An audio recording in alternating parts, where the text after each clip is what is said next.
ආයුබෝවන් සාධන ජ්‍යොතිෂ YouTube නාලිකාවට ඔබ සාදරයෙන් පිළිගන්නවා. මේ නාලිකාව මෙතෙක් subscribe කරලා නැත්නම් subscribe button එක ඔබලා like එකක් දාලා share කරන්න. තව දුරටත් නොයෙකුත් ග්‍රහයෝග ඔබ වෙත ගෙන එන්න මා බලාපොරොත්තු වෙනවා. රාවි සිකුරු යෝගය සම්බන්ධව තමයි මේ මොහොතේ මම කතා කරන්නේ. මේ රවි සිකුරු සංයෝගය ඊ타මාත්ම සුබදායකයි.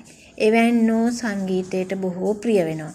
ඒ වගේම ඊ타මාත්ම වාසනාවන්ත විවාහ ජීවිතයක් ගත කරන්න වාසනාව තියෙනවා. ඇඳුම් පැළඳුම් ගැන විශේෂයෙන්ම ඊතා පිරිසිදුවට අඳින්න බොහෝම කැමැති. සංගීත ශාස්ත්‍රයේ ඉහළටම යා හැකි කමක්. එහෙම නැත්නම් කලා ශාස්ත්‍රයේ නැටුම් වේවා වෙනත් චිත්‍ර හෝ වේවා මූර්ති කලාව හෝ වේවා ඒවායින් ඉදිරියටම යෑමේ හැකියාවක් ඒන්ට තියෙනවා. ඒ වගේම තමන්ට එවැනි පුද්ගලයන්ට යහපත් දරුවන් ලැබීමේ වාසනාව තියෙනවා.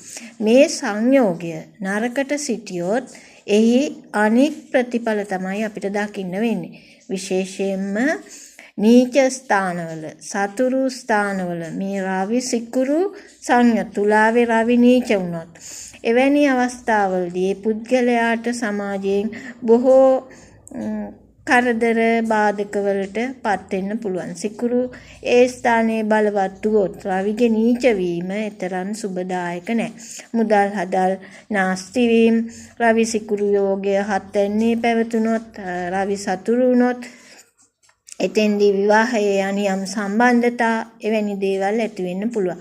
නම් වෙනි ස්ථානයේ තිබුණොත් ඊටා හොඳ පිහිටීමක්. එයින් රවි සිකුරු දෙන්නම බලවත් නම් ඒ පුණ්‍ය ස්ථානයේට රජයෙන් උදව් උපකාර ඥාති හිත මිත්‍රාදීන්ගෙන් නොඑක ආකාරයේ උදව් උපකාර තමන්ට හිතවත් යහළු මිත්‍රාදීන්ගෙන් පවා නොයෙකුත් දේවල් ලැබීමේ වාසනාව තියෙනවා. විශේෂයෙන්ම මතක් කරන්න ඕන මෙවැනි ග්‍රහ පීඨීම් තියෙනකොට දරුවන්ගේ නම් දෙමව්පියන් ඒ ගැන විශේෂ සැලකිල්ලක් දැක්වීම හරියට වටිනවා. මොකද එවැනි අසුබයට තියෙනවා නම් ඒවට නිසි ප්‍රතිකර්ම කළ යුතුයි. දරුව නිතරම තමන්ගේ ආගමට අනුව ඒ ආගම පිළිපදින ආකාරයට කටයුතු කරන්න උදව් කරන්න ඕන.